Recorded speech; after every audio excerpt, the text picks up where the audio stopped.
ఓం శాంతి. నేను ఆత్మను, నిరాకార జ్యోతిర్బిందు స్వరూపాన్ని, శివ పరమాత్మ నా తండ్రి.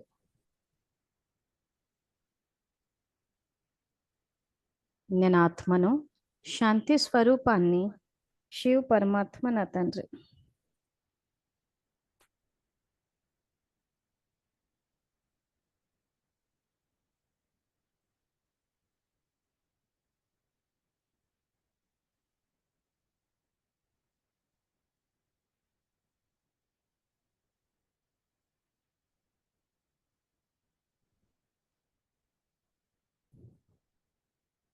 నేను ఈశ్వరీయ విద్యార్థిని. బాబా నాకు టీచర్. బాబా నాకు సద్గురువు. నేను మాస్టర్ సద్గురువును. శివ పరమాత్మ నాకు జీవిత భాగస్వామి. నేను శివ పరమాత్మకు జీవిత భాగస్వామిని. శివ పరమాత్మ నుండి బేహద్ పుత్రవాన్ భవ అనే వరదానాన్ని స్వీకరించి నేను జగన్మాతను అయ్యాను. జగన్మాత స్వరూపంలో పిల్లలందరి పాలన చేయటం నా కర్తవ్యం. జగన్మాత స్వరూపంలో పిల్లలందరికీ తండ్రి పరిచయాన్ని ఇచ్చి తండ్రి సమానంగా చేయటం నా కర్తవ్యం.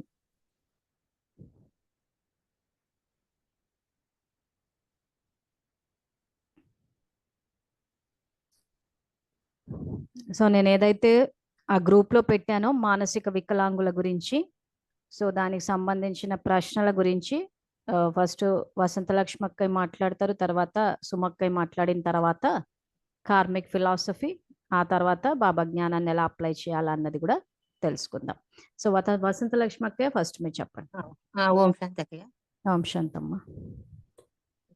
అక్కయ్య, ఇప్పుడు బ్రహ్మకుమారిస్ ఫాలోవర్స్ అందరినీ అట్లా చేయడం అనేది ఎందుకు అట్లా జరుగుతుందంటే ఇదంతా పునాది మనమే వేయడం వల్ల ఈ విధంగా తయారైపోయినారు. వినిపిస్తుంది అక్కయ్య? వినిపిస్తోంది, చెప్పండి. బ్రహ్మబాబా ఉన్నప్పుడు పేద ధనిక భేదం లేదు. వృద్ధులు గాని పిల్లలు గాని కుల మత తేడా లేకుండా అందరినీ ప్రేమతో దగ్గర తీసుకొని అందరికీ జ్ఞానాన్ని తెలియజేసి తండ్రి పరిచయాన్ని ఇచ్చి ఎంతో ప్రేమగా ఏ భేదభావం లేకుండా ఎటువంటి భేదాలు ఏది తేడా అనేది లేకుండా అంత బాగా దగ్గర తీసుకొని అందరికీ జ్ఞానం తెలియజేసి తండ్రి ప్రేమనిచ్చి అంత అంత బాగా చెప్పి అందరినీ బాబా బిడ్డలుగా చేసినారు. ఎప్పుడైతే ఆ బ్రహ్మబాబా అవ్యక్తమైనారో ఆ బ్రహ్మబాబా అవ్యక్తమైపోయినప్పుడు తర్వాత మళ్ళా వచ్చిన దాదిలు ప్రకాశమణి దాది గాని జానకి దాది గాని ఇంకా గుల్జార్ దాది గాని అప్పుడు దాదిలంతా ఏం చేసినారు, ఇది మనము బ్రహ్మకుమారి వంశస్థులము, ఈ విధంగా మనము ఒకరింట్లోకి పోకూడదు, ఒకరి తినకూడదు, మనం దూరంగా ఉండాలా అని వాళ్ళు సర్దుబాటు వాళ్ళు చేసుకొని మనం మాత్రమే సపరేట్గా ఉండాలా, మన గొప్ప బ్రహ్మకుమారి వంశీయులు మనమే, ఇంకా మిగతా వాళ్ళు బాబా పిల్లలు కాదన్నట్లుగా వాళ్ళు చేసినారు. వాళ్ళు చేసినందుకు వాళ్ళు వాళ్ళు ఒక 50% చేస్తే సెంటర్లలో సిస్టర్లు అందరూ ఏం చేసినారు, 75% చేసినారు దాన్ని. ఇంకా మనమే గొప్ప వాళ్ళము, ఇంకా బయట వాళ్ళ ఒకరింట్లకు పోకూడదు, వాళ్ళతో మాట్లాడకూడదు, వాళ్ళ ఇంట్లో పోతే మంచినీళ్ళు కూడా తాగకూడదు, ఒకవేళ వాళ్ళు ఎదురైనా కూడా మనం తిప్పుకొని పోవాలా పక్కకు, వాళ్ళ తట్టు చూడకూడదు, వాళ్ళు మాట్లాడితే మనం ఏమైపోతామో ఏమో, వాళ్ళు చూడకూడదు, వాళ్ళతో మాట్లాడకూడదు, వాళ్ళ ఇంట్లో మంచినీళ్ళు తాగకూడదు, వాళ్ళు ఏమని ఇస్తే తీసుకోకూడదు, దూరం కావాలా. ఇంత అన్యాయంగా వీళ్ళు 75% వీళ్ళు చేసినారు. ఇంకా దాని తోడు ఈ ఫాలోవర్స్ బ్రహ్మకుమారి ఫాలోవర్స్ 100% చేసుకుంటా వచ్చినారు. ఇంకా ఘోరంగా ఒకటేసారి వీళ్ళు ఏం చెప్తున్నారంటే అక్కయ్య, అసలు వాళ్ళ మాట ఎత్తద్దు, వాళ్ళ పేరే ఎత్తద్దు. ఇదెక్కడ అన్యాయం అక్కయ్య, ఏమన్నా ఘోరం చేస్తానమా, చెయ్యరాని నేరం చేస్తానమా, ఎందుకు ఇట్లా వీళ్ళు ఈ విధంగా ఎందుకు తయారైనారంటే ఆ విధంగా తయారైనందుకే ఆ పిల్లలు చూడండి ఆ విధంగా పుట్టడం, వాళ్ళు ఆ తల్లి తండ్రి లేకుండా రక్త సంబంధం లేకుండా ఆ విధంగా తయారైనారంటే ఇదంతా మనమే చేస్తున్నామని ఇప్పుడు ఎవ్వరు చెప్పకుండా స్పష్టంగా మన కళ్ళకు మనకే ప్రత్యక్షంగా కనిపిస్తాంది. ఒకరు చెప్పేది కాదు ఇది, మన కళ్ళకు మనకే ప్రత్యక్షంగా అనిపిస్తుంది. లేకుంటే బ్రహ్మకుమారి వాళ్ళు తప్పు చేస్తా అన్నారో అని ముత్తుకుంటా అంటే ఉయ్యమ్మ వాళ్ళ పేరు చెప్పొద్దు, వాళ్ళ మాట ఎత్తద్దు అంటే దానివల్ల జరిగేది నష్టపోయేది ఎవరు, చెప్పేవాళ్ళ నష్టపోయేది. చెప్పడం వల్ల జ్ఞానం అందరూ తెలుసుకొని సంతోషపడి అయ్యో మేము ఇన్నాళ్ళు నేనే కాదు అందరు మనుషులమే కదా, అందరికీ మనసు అనేది ఉంటాది. ఓహో! ఇంతవరకు మనకు తెలియక ఈ అజ్ఞానంలో ఉన్నామా? ఇప్పుడన్నా తెలుసుకొని జ్ఞానంలోకొచ్చి ఈ విధంగా ప్రవర్తిస్తే బాబా కూడా సంతోషిస్తాడు. నా బిడ్డలు సరైన జ్ఞానంలోకి ఇప్పటికైనా వచ్చినారని బాబా బ్లెస్సింగ్స్ మనకుంటాయి. ఓరని అట్లనకుండా ఓయమ్మ వద్దు, వద్దు, వద్దు మాట్లాడొద్దు. ఆ పేరే ఎత్తొద్దంటే ఏం దొంగతనం చేస్తానమా? నేరం చేస్తానమా? ఎందుకు ఇట్లా వద్దంటన్నారంటే దానివల్ల ఏం నష్టపోతామనేది మనం ప్రత్యక్షంగా ఇప్పుడు చూస్తాండం. వద్దు పేరెత్తొద్దంటే ఏమక్కయ్య ఏం చేసినాం మనము? పేరెత్తకపోవడానికి. పేరెత్తితే గదా తెలియనోళ్ళకు మనకు అంతో ఇంతో మేము సెంటర్‌లో పోయినాం కాబట్టి మాకు తెలుస్తాది. అసలే సెంటర్‌లో పోనోళ్ళకి వాళ్ళు ఓయమ్మా! వాళ్ళ పేరెత్తితే ఏమైతారో ఏమో! ఏందో బాంబులు పడినట్లు చేస్తన్నారు వాళ్ళు. అంత భయపడితే ఇంగ కొత్తోళ్ళు ఇంగా వాళ్ళకి ఏం తెలీదు. మేము సెంటర్‌లో పోయి అన్నీ తెలుసు కాబట్టి అది సుగం, ఇది సుగం తెలుసు కాబట్టి అసలైన జ్ఞానం ఏందో అర్థం చేసుకోగలుగుతాను. ఇంక ఏమి తెలీనోళ్ళైతే ఏం చేసుకుంటారక్కయ్య? ఓయమ్మ వద్దులే నాయనా! అది వద్దు, ఇదొద్దు. మనం యాడికన్నా దూరంగా పోదాం పా అని అసలైన జ్ఞానానికే దూరం అయిపోతారు వాళ్ళు. ఆ! అంత ఇంత తెలిస్తే ఓహో! ఇది ఇట్లనా? ఇది సత్యమైన జ్ఞానం గదా! అని తెలుసుకుంటారు వాళ్ళు. ఆ విధంగా చేసి ఇప్పుడు సిస్టర్‌లు అట్లా చేస్తే వీళ్ళు 100% ఫాలోవర్స్‌ది ఎక్కువైపోయింది. ఓయమ్మ! వాళ్ళంటే పోకూడదు. వాళ్ళతో అడుగు పెట్టకూడదు. వాళ్ళతో నీళ్లు ఏందక్కయ్య వీళ్ళు ఇంత ఇదిగా చేస్తున్నారు. ఇప్పుడు మీరు అది పెట్టినందువల్ల నాకు స్పష్టంగా అర్థమైందంటే, ఆ పిల్లలు చూడండి తల్లి, తండ్రి లేకుండా వాళ్ళ అనాథలకు అట్లా అట్లా వేస్తే రోడ్ల మీద వేస్తే, వాళ్ళేదో ప్రేమగా తీసుకుపోయి వాళ్ళ దగ్గర చేసి అంత బాగా చూసుకుంటున్నారంటే, అది చూస్తా అంటే ఇంక వేరే ఆలోచన లేకుండా కళ్ళకు మనదే కనిపిస్తాంది. ఓహో! ఇది పునాది వేసినాము. ఈ విధంగా జరుగుతాంది గదా! అని ప్రత్యక్షంగా ఆలోచించకుండానే కనపడతాందక్కయ్య. నాకైతే అది అర్థమైందక్కయ్య. నాకది బాగా స్పష్టంగా చాలా కరెక్టే. ప్రత్యక్షంగా కనిపిస్తాందక్కయ్య అది. ఇప్పుడు ఆ వీడియోలో ఏం జెప్పారంటే, ఆ పిల్లలు ఆ రకంగా పుట్టేసరికి తల్లిదండ్రులు రోడ్ల మీద వదిలేశారు అని చెప్పారు. చూడండక్కయ్య అసలు అదే. ఏ తల్లినైతే సత్య, త్రేత, ద్వాపర యుగాల్లో ఒక దేవతగా చూసారో కలియుగం వరకు, ఆ తల్లి ఈ రోజు నాకు పిల్లలు వద్దు అని రోడ్ల మీద పడేస్తే, ఆ! మీరు వీడియోలు చూసే ఉంటారు గదా! అది లింక్ చూసాము. పోస్ట్ చేశారు. చూసేయండక్కయ్య సో, నేను. తల్లి పిల్లల్ని అసహించుకోవడం అన్న దానికి పునాది పక్కా బ్రహ్మకుమారిలేశారు. ఎందుకంటే అసలు వేసినారు. తెలుసు. కాదు అనడానికి లేదు. తల్లి పిల్లల చేతి వంట తినకపోవడం, పిల్లలు ఇచ్చి తీసుకోవడం, అసలు తల్లి పిల్లలు విడిపోవడం, అసలు భార్యాభర్తలన్నది చాలా దూరం విషయం అది. అసలు తల్లి పిల్లల్ని అసహించుకోవడం అన్నదైతే అసలు ఇక్కడే వచ్చి చూస్తున్నాం. అసలు ఆ పిల్లలు ఆ రకంగా ఉన్నప్పుడు ఆ తల్లికి ప్రేమ లేకుండా మానసికంగా వికలాంగులు, శారీరక వికలాంగులు తీసి పడేస్తున్నారు రోడ్ల మీద. అప్పుడు ఆయన ఆ పిల్లల్ని తెచ్చుకుని పెంచుతున్నారు. హ్మ్. సో, అవునక్క. ఆ అది రకంగా మరి స్పష్టంగా ఇప్పుడు మరి ఆ రకంగా తల్లి అసహించుకుని, ఆ రకంగా తల్లిదండ్రులు అసహించుకుని పాడేస్తూ ఉంటే, మరి అతనికెందుకు మరి అంత ప్రేమొచ్చింది? సో, మీరు చెప్పిన సమాధానం బ్రహ్మబాబా, ఆ తర్వాత శ్రేష్ఠాత్మలు ఎవరైతే ఉన్నారో, ఆ రోజు అందరికీ గౌరవాన్నిచ్చారు. శ్రేష్ఠ పద్ధతులకు పునాదేశారు. సో, కాబట్టి ఇంకా సృష్టిలో ఆ రకంగా వాళ్ళంతా నిర్భాగ్యులు. భాగ్యాన్ని తయారు చేసుకొని, వాళ్ళందరిని తీసుకెళ్ళి చేరదీసి షెల్టర్ ఇచ్చి, ప్రేమ, ఆ తర్వాత ఆ భోజనం ఇవన్నీ పెట్టి చేస్తుంది. ఎందుకంటే, శ్రేష్ఠాత్మలు ఆ రకంగా పునాదేశారు కాబట్టి, ఇంకా సృష్టిలో మంచి పనులన్నీ జరుగుతున్నాయి. సబ్జెక్ట్ అవునక్కయ్య. పూర్తిగా బానే క్యాచ్ చేశారు. కాబట్టి హ్మ్. ఇప్పుడు అలాంటి పాపకార్యాల్లో మనం భాగస్థులం కాకుండా చూసుకోవాలి. కాకుండా అక్కయ్య మీరు చెప్పిన జ్ఞానం వల్ల మాకు అంత తెలిసి తెలియకున్నవాళ్ళం బాగా తెలుసుకోగలిగినాము. ఇంక మించి సత్యమైన జ్ఞానాన్ని ఫాలో అయితాము మేము గూడా. ఎందుకంటే ఎగ్జాంపుల్ నేనే ఉదాహరణ అక్కయ్య. ఒక ఎగ్జాంపుల్ ఏమంటే నేను కూడా సెంటర్‌కి పోయినా. ఒక 10 ఏళ్ళు సెంటర్‌కి పోతాంటప్పుడు. హ్మ్. పోయేటప్పుడు ఏమైందంటే మా అమ్మగారింటికి పోతే నేను క్యారీ పెట్టుకొని పోతా. మా తమ్ముళ్ళు, మా అమ్మ అందరూ బాధపడేవాళ్ళు. ఎందుకు ఒక రోజుకైతే క్యారీ పెట్టుకొని పోతారు. 4, 5 రోజులైతే ఆడే వండుకునేదాన్ని సెపరేట్‌గా. ఒక రోజుకే కాబట్టి సాయంత్రం వస్తా కాబట్టి క్యారీ పెట్టుకొని పోతే, మా తమ్ముళ్ళు ఏమనంటే, "ఏందక్కా నువ్వు చేసేది అన్యాయము." మా అమ్మ అయితే ఎంత మా అమ్మ హై స్కూల్‌లో టీచరు. అమ్మ బాధపడేదక్కయ్య. ఏమనేదంటే, "ఇక్కడ పుట్టినావు, ఇక్కడ పెరిగినావు, మా దగ్గర పెరిగి ఇప్పుడు ఇంత మా తమ్ముళ్ళు ఎంత ఘోరంగా తయారైనావు పక్కా నువ్వు. ఓం శాంతి, ఓం శాంతి ఎంత ఘోరంగా తయారైనావు. క్యారీ తెచ్చుకుంటావంటే మేమేమన్నా మేము వేరే కులస్తులమా? తక్కువ కులస్తులమా? మేము అంటరాని వాళ్ళగా నీకు కనిపిస్తానమా? ఏందక్కా నువ్వు ఇట్లయినావు మా తమ్ముళ్ళంటే మా అమ్మ బాధపడితే, మా నాన్న బాధపడితే, లేదమ్మా నేను దేవుని దాంట్లో ఉన్నా అంటే, దేవుడు అట్లా చెప్పినాడా నీకు? భగవంతుడంటావే భగవంతుడు అట్లా చెప్పినాడా? అటువంటి దానికి నువ్వెందుకు పోతాన్నావు? ఆ! క్యారీ తెచ్చుకుంటావా? ఈడే పుట్టి, ఈడే పెరిగి, మేం పెళ్లి చేస్తే, ఈరోజు నువ్వు ఇట్లా తయారైపోయినావా? చానా బాధపడతన్నాం మేము. చానా ఘోరం, చానా అన్యాయమని మా కుటుంబ సభ్యులందరూ బాధపడతా వచ్చినారక్క నీ క్యారీ ఎత్తుకుపోతే. ఆ! హ్మ్. అది తలుచుకుంటే నాకిప్పుడు ఎంత హ్యాపీగుందంటే, ఇంక మా వాళ్ళు గూడా ఎంత సంతోషపడుతున్నారంటే, అంత ఆనందపడుతున్నారక్కయ్య ఇప్పుడు. నేను ఇప్పుడు బయట అట్లాంటివన్నీ లేదు. ఇంట్లో కుటుంబ సభ్యులతో కలిసి తినడము, స్నేహితులతో కలిసి ఉండడము, అందరికీ చెప్తాను. ఇంకా వాళ్ళు కూడా సంతోషపడుతున్నారు. ఈ రోజు కూడా సో, చాలా మందికి చెప్పాను. కుటుంబ సభ్యుల్ని, అమ్మని, నాన్నని అందరిని క్షమించమని అడిగారా? క్షమించమని అడిగినానక్కయ్య. క్షమించమని అడిగినాను. అది తమ్ముళ్ళకి మెయిన్. గూడా అందరికి చెప్పినాను.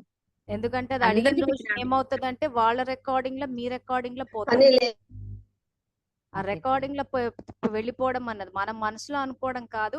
ఇంక తప్పదు అని కొంచెం కష్టం అనిపించినా, ఒక్కసారి క్షమించమని అడిగితే వాళ్ళ మనసు కరుగుతుంది, చేస్తది కాబట్టి రికార్డింగ్‌లలో ఎళ్ళిపోతది.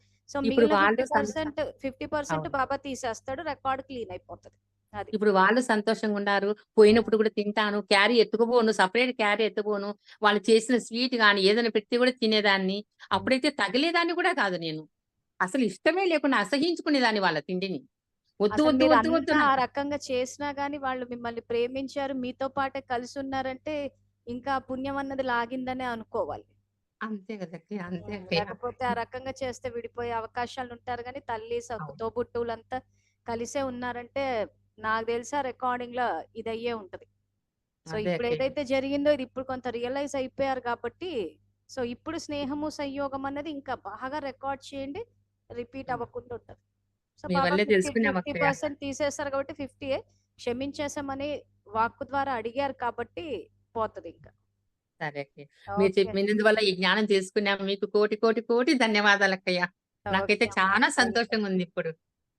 మీరు సంతోషంగా ఉండాలన్నదే ఇంత ఇంత చెడ్డ పేరొచ్చినా గానీ, బయటకి అవునక్కయ్య. చెప్పడానికి కారణం అదే. ఇవన్నీ తాత్కాలిక అదే. మీ చెడ్డ పేర్లు, ఈ మంచి పేర్లు, కాపురాలు అవును. కూలిపోయి తల్లిదండ్రులు, పిల్లలు విడిపోతూ ఉంటే, ఇది మీకు కొంతవరకే వచ్చింది.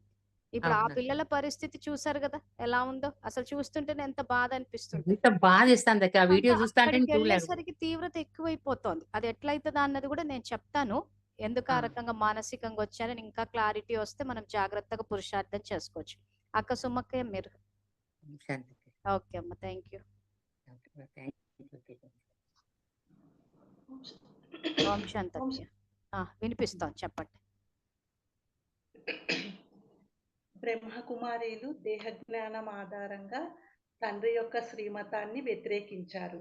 హ్మ్. పరమాత్మని అందరూ నా పిల్లలు అని అంటున్నా, వీరు మాత్రం అందరూ భగవంతుని పిల్లలు కాదు, అందరూ బ్రహ్మవంశీయులు కాదు అని చెప్పేసి తండ్రి యొక్క శ్రీమతాన్ని వ్యతిరేకించారు. హ్మ్. ఇప్పుడు ఇటువంటి కార్యక్రమాలు ఎవరైతే చేస్తున్నారో అటువంటి ఆత్మిక సోదరులందరూ అందరూ భగవంతుని పిల్లలు, అందరూ బ్రహ్మవంశీయులు, అందరం ఒకే పరివారము, ఒకే కుటుంబము అని చెప్పేసి, ఆ స్నేహ భావంతో ఒకరికొకరికి సహయోగ భావంతో అందరూ సమానత్వము అని ఒకరి పట్ల ఒకరికి గౌరవం ఇచ్చుకొని, తండ్రి యొక్క శ్రీమతాన్ని అంగీకరించి ఒక తల్లిగా, జగన్మాతగా ప్రేమతో బాధ్యత తీసుకొని అందరూ నా పిల్లలే అని వారి పాలన చేస్తున్నారు. సేవా సంబంధంతో ఈశ్వరీయ సేవ చేస్తున్నారు. ఫస్ట్ అడిగిన ప్రశ్నకు శారీరకంగా, మానసికంగా ఎందుకిట్లా పిల్లలు జన్మిస్తారు అంటే, కర్మ సిద్ధాంతం ప్రకారము పూర్వజన్మలలో ఈ ఆత్మిక సోదరులు గూడా ఇటువంటి దుఃఖాన్నిచ్చి ఉంటారు. శరీరపరంగా కాళ్ళు, చేతులు ఆ విధంగా తీసేయడము అట్లా జరిగినప్పుడు, వాళ్ళు ఈ జన్మలో అట్లా వికలాంగులుగా జన్మ తీసుకోవడం జరుగుతుంది. అటువంటి పాపకర్మలు చేసినప్పుడు ఎవరైతే సహయోగం ఇచ్చింటారో, అటువంటి ఆత్మిక సోదరులు ఈ ఈ జన్మలో అటువంటి వికలాంగుల పిల్లలకు తల్లిదండ్రులుగా జన్మ తీసుకోవడం జరుగుతుంది. ఈ వికలాంగుల పిల్లలకు సంబంధించి పరమాత్మ మహావాక్యాలు 15వ తేదీ 3వ నెల 85వ సంవత్సరంలో శ్రమ నుంచి విడిపించుకునే సహజ సాధనం నిరాకారి స్వరూపం యొక్క స్థితి. ఈ మురళీలో పరమాత్మ చెప్పారు, వంకర పిల్లలు పుడతారు కదా, వారికి ఒకరికి ముఖం ఉండదు, ఒకరికి కాళ్ళు ఉండవు, ఒకరికి చేతులు ఉండవు. ఇటువంటి వ్యర్థ వంశావళి ఇప్పుడు ఇలా జరుగుతూ ఉంటుంది. మరియు మరలా ఆ పిల్లలను ఏమి చేస్తారు? వారిని పాలన చేయటానికి శ్రమ చేసి అలసిపోతున్నారు మరియు బలహీనం కూడా అయిపోతున్నారు. చాలా కష్టంగా అనిపిస్తుంది. వారిని వదలలేకపోతున్నారు. కనుక వారితో నడవవలసి వస్తుంది. అలాగే మీరు కూడా వ్యర్థ రచన రచించుకొని దానిని నడిపించుకోవడంలో శ్రమ పడిపోతున్నారు. మరలా ఏం చేయుము? నడిపించాలి కదా అంటున్నారు. అందువలన ఇప్పుడు ఈ బలహీన రచనను సమాప్తి చేస్తే మనస్సు యొక్క శ్రమ నుంచి తొలగిపోతారు. అందువలన ఇప్పుడు ఈ బలహీన రచనను బంద్ చేస్తే శ్రమ నుంచి విడిపించబడతారు.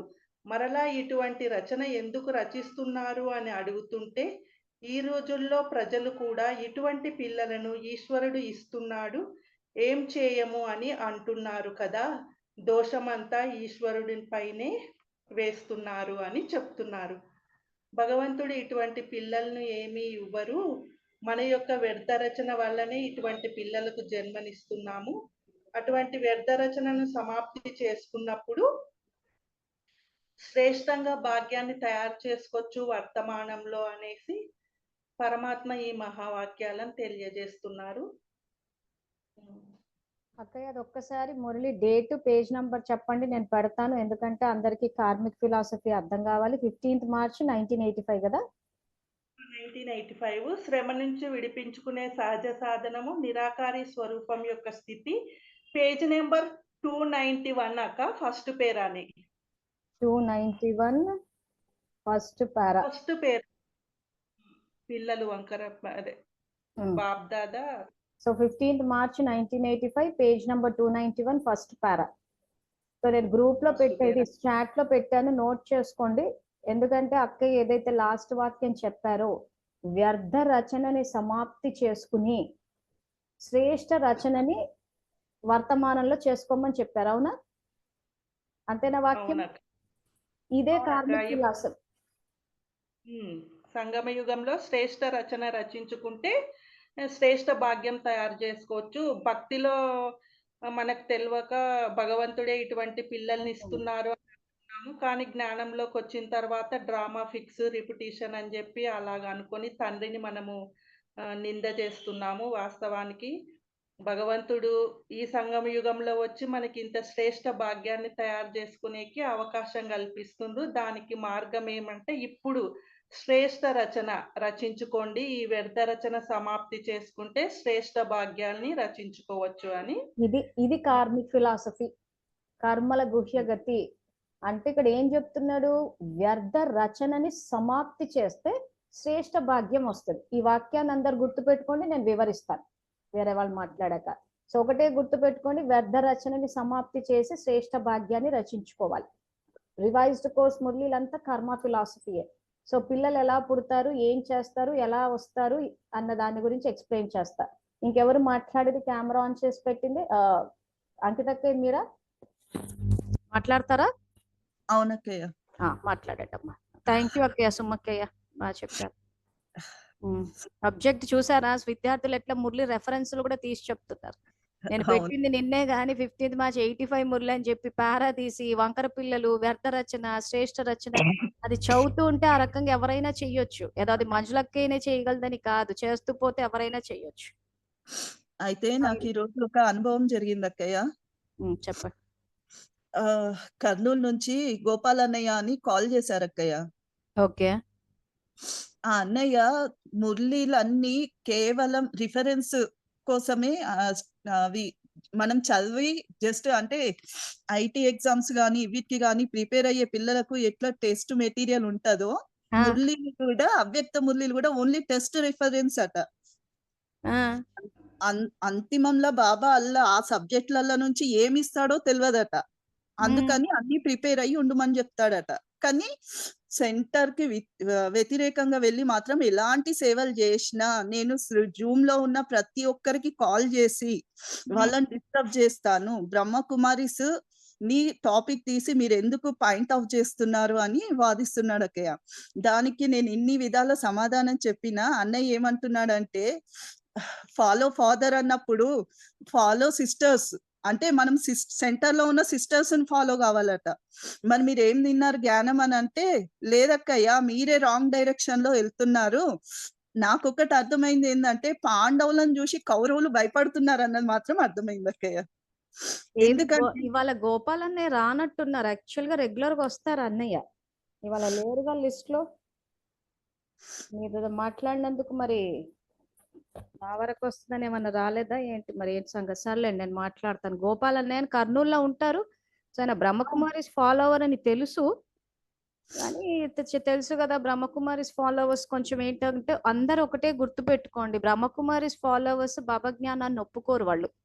ఎందుకంటే అంటే అది ఎందుకు ఆ పరిస్థితి వచ్చిందంటే వాళ్ళు యాక్చువల్ గా పుస్తకాలు తీసి చూడరు. ఎందుకంటే బ్రహ్మకుమారిస్ రివైజ్ కోర్స్ మురళి పుస్తకాలు కొననివ్వరు, చదవనివ్వరు. సో కాబట్టి ఆ ఫాలోవర్స్ కి అవి తెలియకుండా పోతాయి. అంటే ఒకవేళ వాళ్ళు కూడా మహావాక్యాలు తెరిచి చదువుకుంటే కొంత మారొచ్చేమో గానీ అది తెరవనివ్వరు కాబట్టి ఇంకా వాళ్ళకి తెలియకుండా పోతది. మనం ఏదో చెప్తుంటే ఏదో బుక్ లో నుంచి చెప్తున్నామని అనుకుంటూ ఉంటారు. సో కాబట్టి బ్రహ్మకుమారిస్ ఫాలోవర్స్ ఎవరన్నా ఉంటే మీ వైపు నుంచి మీరు మీ పరిధిలో ఆ అవ్యక్త మురళి సెట్లు కొని ఇవ్వగలిగితే ఇవ్వండి. ఎందుకంటే ఇప్పుడు నిజంగా ఒక్కోసారి ఆలోచిస్తే నాకు వాళ్ళ పట్ల దయ కలుగుతుంది. ఆ పుస్తకాలు చదివే అదృష్టానికి నోచుకోలేదు సంగమ యుగంలో వాళ్ళు. ఒరిజినల్ కాపీస్ అవి యాక్చువల్ గా. ఏమంటే వాళ్ళు చదవద్దు అంటారని చెప్పి ఆ చదవకపోయేసరికి ఇప్పుడు నేను గ్రూప్ లో ఆ రకంగా పోస్ట్ చేస్తే కూడా ఏంటంటే ఏవో సొంత అవి డేట్లతో సహా ఇచ్చింది. అందుకే ఇలాంటి ఎంతో మంది గోపాల్ అన్నయ్యలు, ఎంతో మంది ఫాలోవర్స్ వ్యతిరేకిస్తున్నారు. ఆనాడే వచ్చింది నాకు ఈ సమస్య. ఆ రోజు డ్రామా జ్ఞానం రికార్డ్ చేసేటప్పుడు యాక్చువల్ గా జ్ఞానంగా రికార్డ్ చేసేసాను. ఎక్కడ వాళ్ళు పేరు తీయలేదు. తీయకపోయేసరికి అందరు ఏం చేశారంటే మరి వాళ్ళేమో ఫిక్స్డ్ అంటారు, మీరేమో మార్చొచ్చు అంటారని విపరీతమైన ఫోన్ కాల్స్, మెసేజెస్. సో ఏమంటే వాళ్ళు చదువుతారు కానీ యాక్చువల్ గా వాడరు. వాళ్ళ లెక్కన ఏదైతే సంబంధాల్లో టీచర్ పరంగా నిజాయితీ, తండ్రి విధేయత, ఈ సంస్కారాలు ఉండవు. అక్కయ్యల పట్ల విధేయత, అక్కయ్యల పట్ల నిజాయితీ, అక్కయ్య ఆజ్ఞాకారులు అటువైపు ఉంటారన్నమాట. సో మనం ఇప్పుడు దయ చూపించాల్సిందే. సో ఇప్పుడు ఫైనల్ గా ఏమంటారు అన్నయ్య మరి? అన్నయ్య ఒప్పుకోవట్లేదు అక్కయ్య. ఎన్ని విధాలు చెప్పినా ఆయన సంస్కారాలు మార్చుకోడట. మీకు అంతిమంలో బాబా ఏ పదవులు ఇస్తాడో అవే మీరు ప్రాప్తుల్ని పొందుతారంటే, సరే అన్నయ్య అని చెప్పేసి ఏం చెప్పాను. పదవులు ఇస్తాడంట? నీచమైన పదవులు ఇస్తాడట. ఓకే. 9 లక్షల నుంచి సత్యయుగంలో 33 కోట్ల జనాభా అన్నప్పుడు మరి సెంటర్లలో జరిగే అన్యాయాన్ని ఎదిరించద్దా అన్నయ్య అని అంటే, అది బాబా చూసుకుంటాడు, అది బాబా కర్తవ్యము, మీకేం అవసరము అని మాట్లాడుతున్నాడు. మరి బాబా చెప్పింది మేలుకొమ్మనే కదా, బుద్ధిని వాడుమనే చెప్తున్నాడు. ప్రతి మురళిలో బుద్ధిని వాడండి, స్థితి తయారు చేసుకోమని చెప్తున్నాడు. ఇక్కడ మీరు పెట్టిన క్వశ్చన్ కి నాకు అనిపించింది ఏందంటే, ఈ బ్రహ్మకుమారిస్ ని ఎవరైతే సెంటర్లలో వీళ్ళు అక్కయ్యలను హింసిస్తున్నారు, హింసించేసరికి వాళ్ళు ఇప్పుడు జన్మ తీసుకున్న ఆత్మలు వికలాంగులుగాను, మెంటల్ గా డిస్టర్బ్ అయిన ఆత్మలకు ఈ ఫాలోవర్స్ ఎవరైతే ఉన్నారో వాళ్ళు సేవ చేయక తప్పదు కాబట్టి సేవ చేస్తున్నారేమో అనిపించింది అక్కయ్య. అచ్చా, ఆ రూట్ లో వచ్చారా మీరు? ఏంటి ఏం చెప్పారు? నాకు ఇదేదో కొత్త పాయింట్ గానే ఉంది. ఇప్పుడు వీళ్ళు సెంటర్లలో వెళ్ళి వీళ్ళు పెట్టే చిత్రహింసలకి సెంటర్ లో అక్కయ్యలు చిన్న అక్కయ్యలను ఇబ్బంది పెడుతుంటారు కదా అక్కయ్య, వాళ్ళ రూల్స్ అవునవునా రెగ్యులేషన్స్ తోటి. పెడతారు. అవును. వాళ్ళు చాలా మంది మానసికంగా డిస్టర్బ్ అయిన వాళ్ళు ఉన్నారు, చనిపోయిన వాళ్ళు కూడా ఉన్నారు. అవును. వాళ్ళకు ఆ పనిష్మెంట్ ఇచ్చినందుకు వీళ్ళు మళ్ళీ జన్మ పొందినప్పుడు ఈ స్థితి లభించిందేమో అనిపించింది. ఓకే, అట్లంటారా? ఈ ఈ ఫాలోవర్స్, సిస్టర్ ఫాలోవర్స్, అన్నయ్యలు ఎవరైతే ఉన్నారో వాళ్ళు వాళ్ళకి సేవ చేయాల్సిందే. ఎందుకంటే వాళ్ళు గుడ్డిగా వీళ్ళనే ఫాలో అయిపోతున్నారు కదా. గుడ్డిగా ఫాలో అవుతున్నారు అనంటే ఇక్కడ ఆ రకంగా హింసించినప్పుడు ఈ రకంగా వాళ్ళ దగ్గర శక్తులు, సంకల్పాలు ఉండవు కాబట్టి ఆ మైండ్ పనిచేయదు. కానీ సేవ చేసే సేవాదారులు ఏంటంటే యాక్చువల్గా ఇప్పుడు అన్నయ్య ఎవరైతే చేస్తున్నారో వీళ్ళు బ్రహ్మబాబా వంశావళి ఉంటారు. ఎందుకంటే బ్రహ్మబాబా వంశావళియే ఆ రకంగా తల్లి పాత్రను పోషించగలుగుతారు. కరెక్టే మీరు చెప్పింది. అంటే ఇక్కడ తప్పు చేశారు కాబట్టి ఆ రకంగా మానసికంగా, శారీరకంగా వికలాంగులుగా పుట్టారు. సేవ చేసే వాళ్ళు అటువంటి వాళ్ళకి చెయ్యాలంటే బ్రహ్మబాబా వంశావళి ఉంటారు. ఎందుకంటే ఆ తల్లి పాత్రలో ఆ రకంగా ఇప్పుడు అదేమైనా ఇంటి సమస్య కాదు నిజంగా చెప్పాలంటే, పిల్లలు అలా రోడ్ల మీద పడుంటే. సో ఎక్కడో ఆత్మ పురుష శరీరంలో ఉన్న స్పందించింది, అరే వీళ్ళు పిల్లలు ఈ రకంగా ఉన్నారని చెప్పి. అందుకే ఆ వీడియోలో వచ్చి పట్టుకుంటుంటారు చూసారా.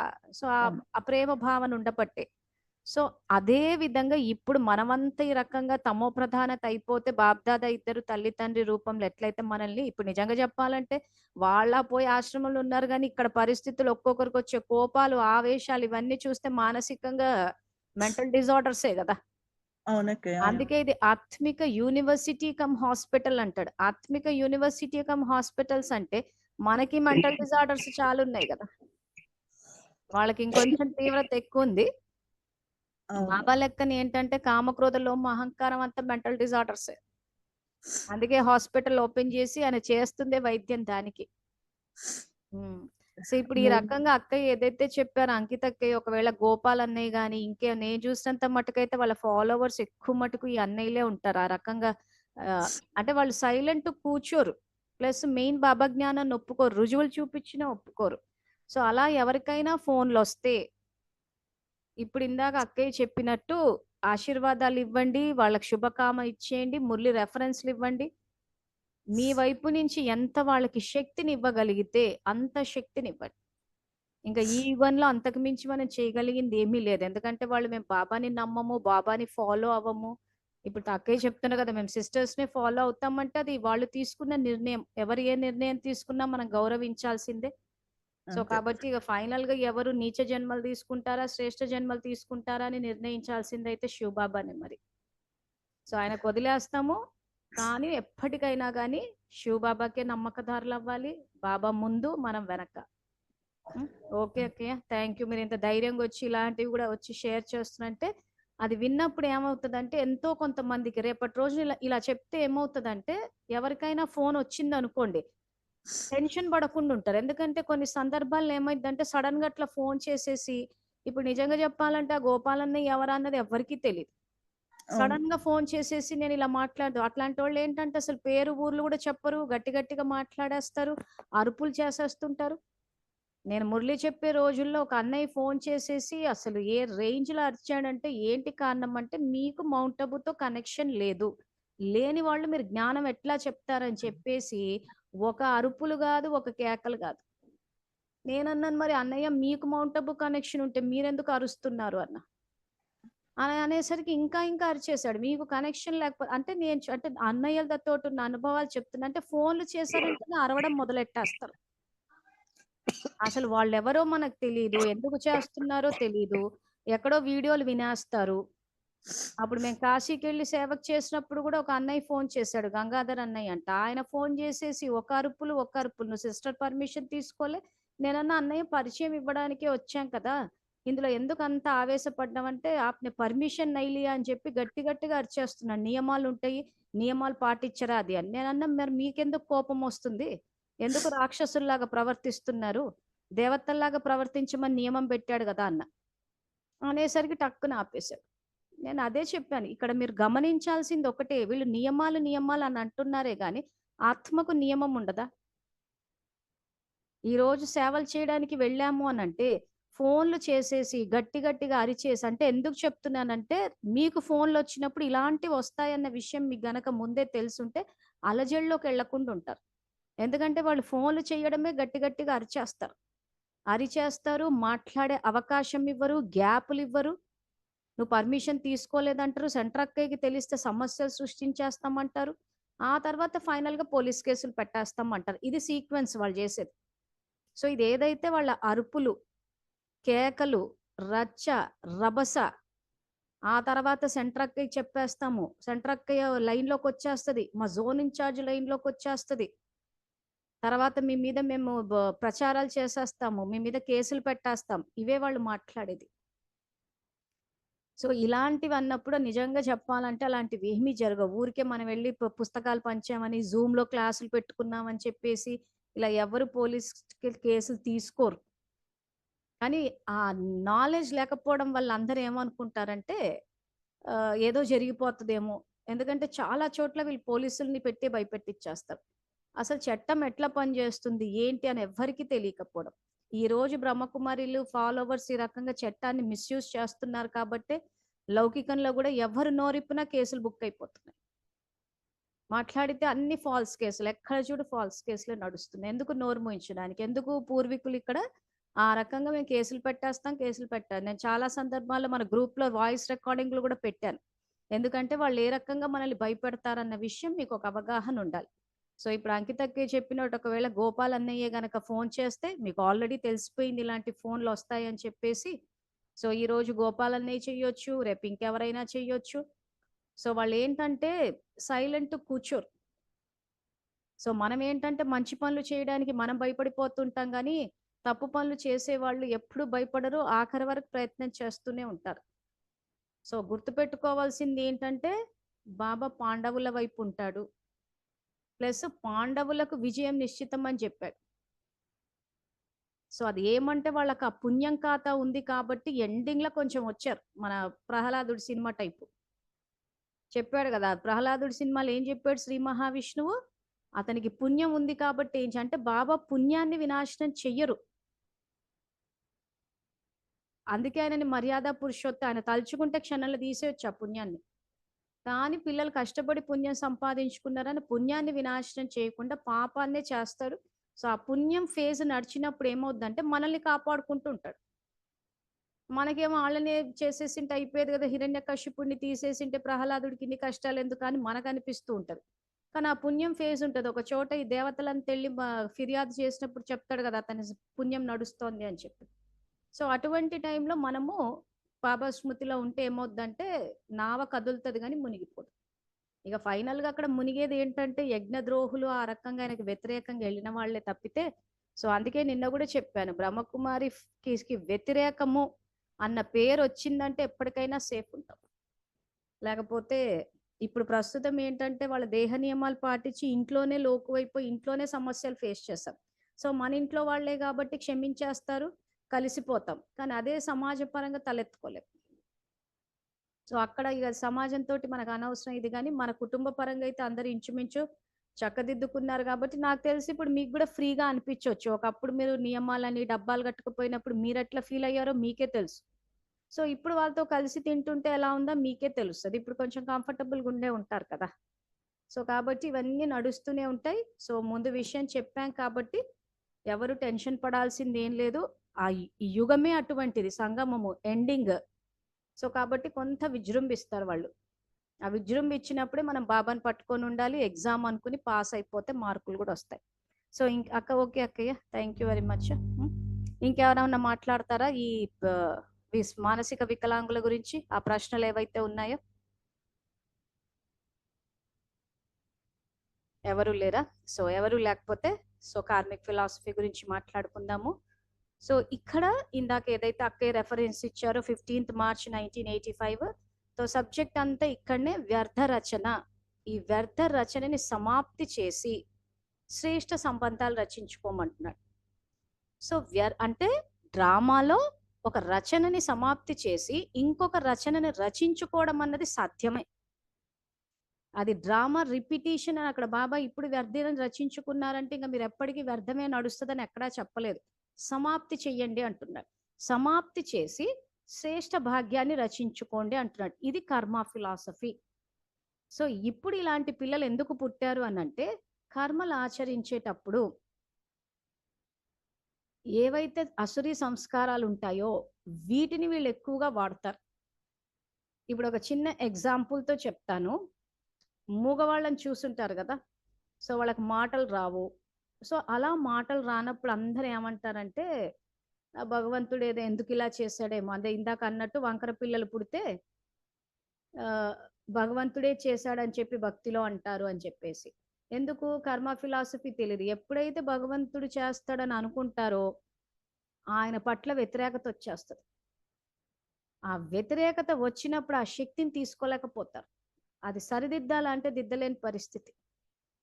సో, ఇప్పుడొక ఉదాహరణగా ఎవరన్నా తీసుకున్నప్పుడు, సపోజ్ వీళ్ళు గనక ఒక కోర్ట్‌లో నిలబడి సాక్ష్యం చెప్పాల్సొచ్చినప్పుడు, ఒక అబద్ధం చెప్పారనుకుందాం. అబద్ధం చెప్పి ఒక నేరస్తుడిని కాపాడ్డము, ఇలాంటివి మీరు సాధారణంగా కోర్ట్‌లలో చూస్తూ ఉంటారు. ఎవరైనా మంచి పొజిషన్‌లో ఉన్నారు, చేశారు, ఆ పొలిటికల్ పవర్ ఇట్లాంటివి ఉన్నప్పుడు ఏం చేస్తారంటే అబద్ధాలు చెప్పేసి కేసులు గెలుస్తారు. సో, దానివల్ల ఏమవుతదనంటే అధర్మం నిలబడతది.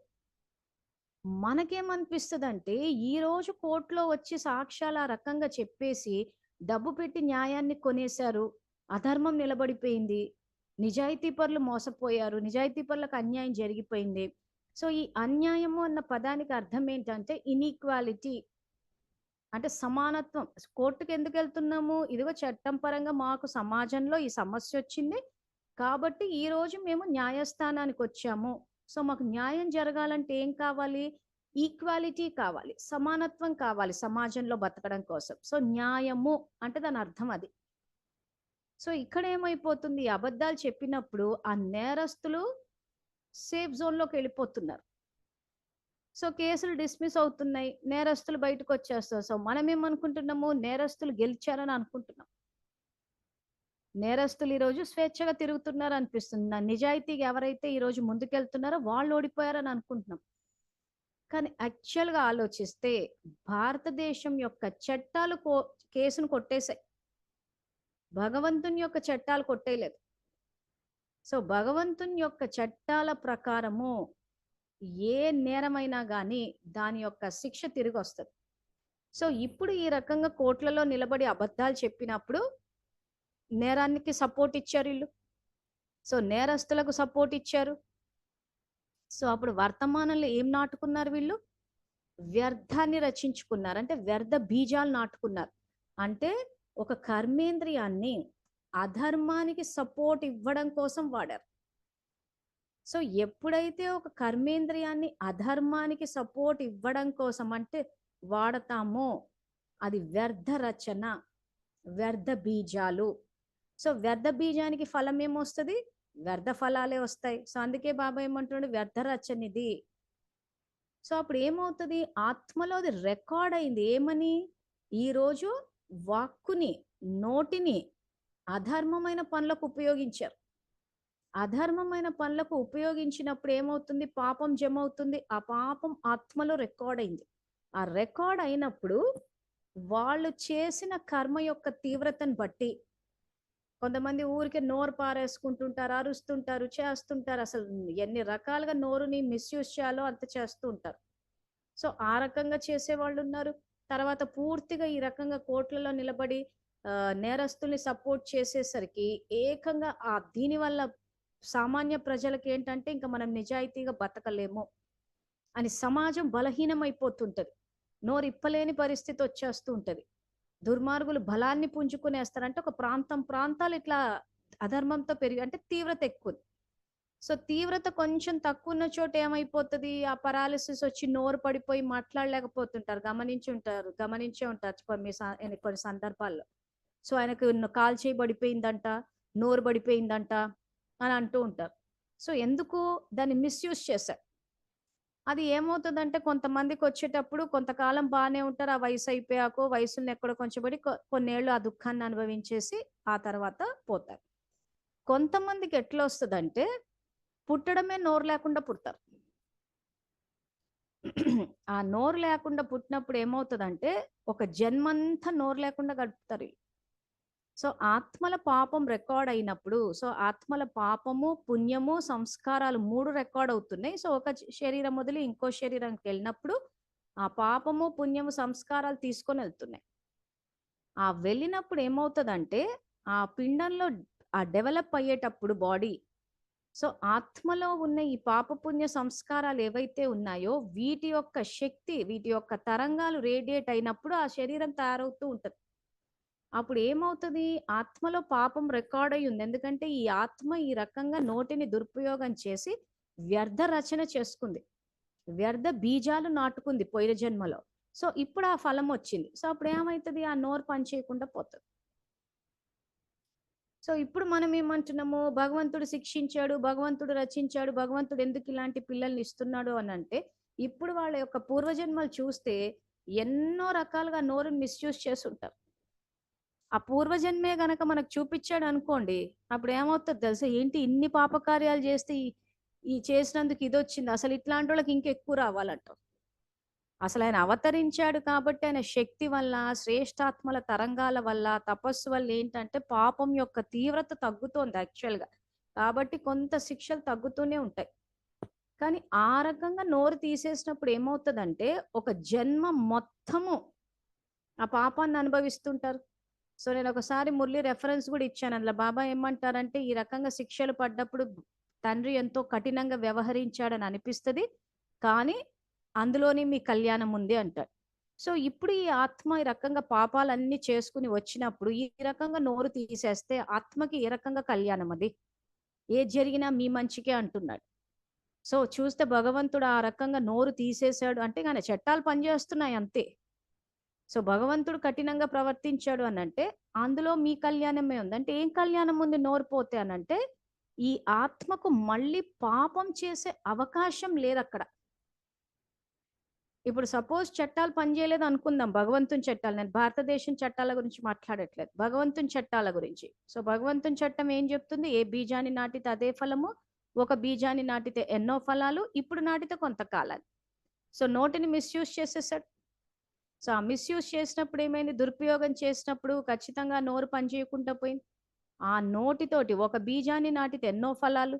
సో, ఆ నోటిని వాక్కుని దురుపయోగం చేయడం వల్ల ఎన్ని రకాలుగా ఎంతమంది అనుభవించారో, అన్ని రకాలుగా వచ్చి అతని ఖాతాలో పడిపోతది. సపోజ్ తీవ్రత ఎక్కువుందనుకోండి, అంటే పాపం యొక్క శాతం ఎక్కువుందనుకోండి, అప్పుడు ఏమవుతది? పూర్తిగా ఒక జన్మే తీసుకోవాల్సొస్తది. ఆ జన్మ తీసుకున్నప్పుడు ఏమవుతదంటే, ఆ ఆత్మకి నోరు లేదు కాబట్టి, ఇంక దాన్ని మళ్ళీ దురుపయోగం చేసే అవకాశమే లేదు. అప్పుడేమవుతది? పాత ఖాతాకి పర్యవసానంగానే ఈ జన్మ. ఈ జన్మలో నోరు ఉపయోగించలేడు. సో, అప్పుడేమైతది? పాత ఖాతా అంతా సెటిల్ అయిపోతది. సో, ఈ ఆత్మల అవగాహన లేదు కాబట్టి, పాపాత్ములు కాబట్టి, భగవంతుడు అదే చట్టాలు పనిచేయకుండా నోరు కంటిన్యూ అయిపోయింది అనుకుందాం. ఇంక అలా రెచ్చిపోయి అంటే మమ్మల్ని ఎవరేం జేస్తారు? ఈ నేరస్తుల్లో ఉన్న మెయిన్ కాన్సెప్ట్ ఏంటి? ఎవరు మా పేరు తీయొద్దు, మా గురించి మాట్లాడొద్దు. సో, వీళ్ళేమంటున్నారు? ఎవ్వరిని నోరిప్పకుండా చేసేసారు. ఎవ్వరు నోరిప్పొద్దు, పేరు తీయొద్దు. నోరిప్పొద్దు, పేరు తీయొద్దు. సో, అది ఆ ధోరణి వచ్చినప్పుడే ఈ రకంగా వీళ్ళ యొక్క భావజాలం నడుస్తూ ఉంటది. సో, అందరిని నోరిప్పొద్దు అన్నారు కాబట్టి ఈళ్ళే నోరిప్పకుండా పోయారు. అందుకే వాళ్ళు అని జెప్పేసి ఎంతో కష్టపడుతుంటారు మాట్లాడనీకి. వాడికి మాట్లాడాలన్న తపనుంటది. కానీ మాట్లాడలేనికి అంతకన్నా శిక్ష ఇంకోటి ఎందుకు? ఈరోజు నేరస్తుల గురించి మాట్లాడొద్దంటారు. కోర్టులలో నిలబడి వాళ్ళ వైపున సాక్ష్యాలు చెప్తారు. వాడు అబద్ధం చెప్తున్నాడని జెప్పి, తప్పు చేసేవాడు తప్పు చెయ్యలేదు, వాడే రైటు అని జెప్పి కోర్టులలో చెప్తుంటారు.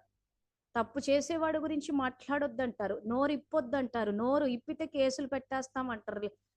గొంతు పిసికేస్తామంటారు. చేస్తే ఇంక రచ్చ అంటే నోరిప్పొద్దనమాట. ఇంక నోరిప్పితే పెద్ద తప్పన్నట్టు చేస్తున్నారు.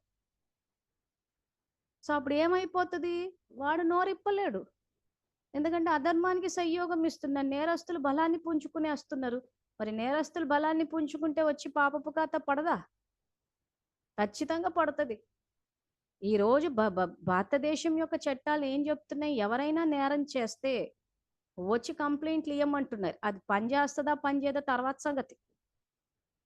ఈరోజు ఎక్కడైనా ఏదన్నా పాపం జరుగుతుంది అంటే, ఆ పాపంలో మనం భాగస్థులం అవ్వొద్దు అనంటే, మన సంకల్ప శక్తిని, మన వాచాన్ని దేన్ని ఉపయోగించొద్దు.